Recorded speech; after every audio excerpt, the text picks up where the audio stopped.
ಇಂದಿನ fast food ಕಾಲದಲ್ಲಿ ನಾವು ಈ ನೈಸರ್ಗಿಕ ಪದ್ಧತಿಯನ್ನು ಮರೆತುಬಿಟ್ಟಿದ್ದೀವಿ. ಆದರೆ ನಿಮಗೆ ಗೊತ್ತಾ, ಬಾಳೆ ಎಲೆ ಊಟದಲ್ಲಿ ಅನೇಕ ಆರೋಗ್ಯಕರ ಪ್ರಯೋಜನಗಳು ಇದೆ ಅಂತ. ಬಾಳೆ ಎಲೆಯಲ್ಲಿ ಸ್ವಾಭಾವಿಕ ಆ್ಯಂಟಿ ಆಕ್ಸಿಡೆಂಟ್ಸ್ ಇರ್ತವೆ. ಅವು ನಮ್ಮ ದೇಹದ ವಿಷಕಾರಕ ಪದಾರ್ಥವನ್ನು ತೆಗೆದುಹಾಕತ್ತೆ. ಬಾಳೆ ಎಲೆಯ ಮೇಲೆ ಬಿಸಿ ಊಟ ಇಟ್ಟಾಗ ಅದರಲ್ಲಿರುವ ಪಾಲಿಫಿನಾಲ್ ಎಂಬ ನೈಸರ್ಗಿಕ ಸಂಯುಕ್ತಗಳು ಆಹಾರದಲ್ಲಿ ಬೆರೆತು ಆರೋಗ್ಯವನ್ನು ಹೆಚ್ಚಿಸ್ತವೆ.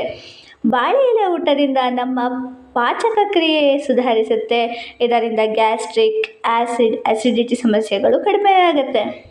ಜೊತೆಗೆ ಇದು ನಮ್ಮ ಸಂಪ್ರದಾಯದ ಸಂಕೇತ, ಸಾತ್ವಿಕತೆ, ಶುದ್ಧತೆ ಮತ್ತು ಪ್ರಾಕೃತಿಕ ಜೀವನದ ಗುರುತು ಕೂಡ ಆಗಿದೆ. ಆದ್ದರಿಂದ ಸ್ನೇಹಿತರೆ, ಸಾಧ್ಯವಾದರೆ ವಾರಕ್ಕೆ ಒಮ್ಮೆ ಆದರೂ ಬಾಳೆ ಎಲೆಯಲ್ಲಿ ಊಟ ಮಾಡಿ ನೋಡಿ.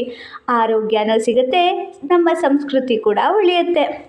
ನೀವು ಯಾವತ್ತಾದರೂ ಬಾಳೆ ಎಲೆಯಲ್ಲಿ ಊಟ ಮಾಡಿದ್ದೀರಾ ಅಥವಾ ಮುಂದೆ ಬಾಳೆ ಎಲೆಯಲ್ಲಿ ಊಟ ಮಾಡ್ತೀರಾ ಅನ್ನೋದನ್ನ ಕಮೆಂಟ್ನಲ್ಲಿ ತಿಳಿಸಿ. ವಿಡಿಯೋ